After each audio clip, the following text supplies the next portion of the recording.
ভারতীয় রেলের এনএফ ডিভিশনের পক্ষ থেকে সাম্প্রতিক এক ঘোষণার ফলে উত্তর পূর্বাঞ্চলের ছোট্ট পাহাড়ি রাজ্য ত্রিপুরার জনগণের মধ্যে বিশেষত রেল যাত্রীদের মধ্যে ব্যাপক ক্ষোভের বহিঃপ্রকাশ ঘটছে। হঠাৎ করে এনএফ রেলের পক্ষ থেকে ঘোষণা করা হয়েছে আগরতলা থেকে সাবরুম, সেই সঙ্গে আগরতলা থেকে ধর্মনগর পর্যন্ত ট্রেন বাতিল করা হয়েছে। যেই মুহূর্তে উত্তর পূর্বাঞ্চলের ছোট্ট পাহাড়ি রাজ্য ত্রিপুরার যে ব্যাপকভাবে দীপাবলি উপলক্ষে মানুষ উৎসবমুখর হয়ে উঠছে, ঠিক তখন এনএফ রেলের পক্ষ থেকে ঘোষণা করা হয়েছে যে 18 থেকে 28 তারিখ পর্যন্ত কোনো ধরনের ট্রেন চলবে না।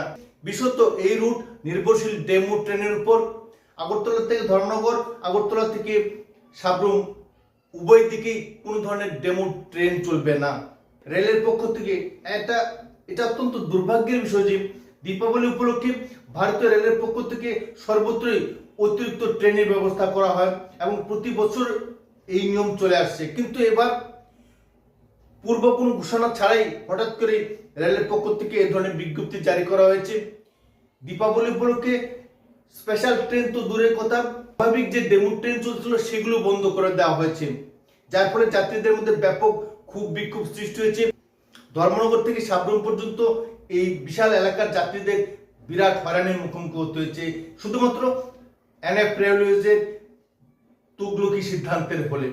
কি কারণে কেন বন্ধ করা হলো এ নিয়ে এনএফ রেলওয়ের পক্ষ থেকে কোনো ধরনের বিজ্ঞপ্তি জারি করা হয়নি, কারণ দর্শানো হয়নি। কিন্তু উৎসবের মরশুমে হঠাৎ করে এইভাবে রেল পরিষেবা বন্ধ করে দেওয়ার ফলে আগরতলা থেকে ধর্মনগর, আগরতলা থেকে সাবরুম পর্যন্ত ডেমো ট্রেন বন্ধ করে দেওয়ার ফলে বিশাল আর্থিক ক্ষতির মুখোমুখি হবে ভারতীয় রেল।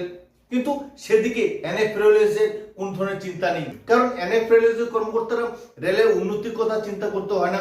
যেহেতু তারা সরকারি কর্মচারী, তাদের নির্ধারিত বেতন রয়েছে, তাই কিভাবে রেল ভালো চলবে, রেলের উন্নতি কিভাবে হবে, আয় কিভাবে বাড়বে, সেদিকে এনএফ রেলওয়েজের কোনো চিন্তা নেই। মৌসুমে 18 থেকে 28 তারিখ পর্যন্ত সমস্ত ধরনের ডেমো ট্রেন বাতিল করে দিয়েছে। তাতে এনএফ রেলওয়েজের কার্যক্ষমতা, তাদের উদ্দেশ্য এবং রেলের সার্বিক বিকাশের ক্ষেত্রে তাদের ভূমিকা নিয়ে যথেষ্ট সন্দেহ সৃষ্টি হয়েছে।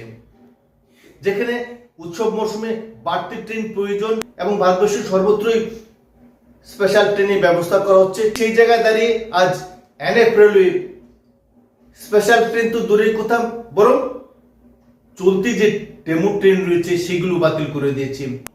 এইভাবে কি এনএফ রেলওয়েজ ভারতীয় রেলের উন্নতি ঘটাবে, পরিষেবার উন্নতি ঘটাবে, অর্থনৈতিক উন্নতি ঘটাবে? সেই জায়গায় দাঁড়িয়ে এনএফ রেলওয়ে যেভাবে একের পর এক তুগলকি সিদ্ধান্ত নিচ্ছে, তাতে জনগণের মধ্যে বিরূপ প্রতিক্রিয়া লক্ষ্য করা যাচ্ছে।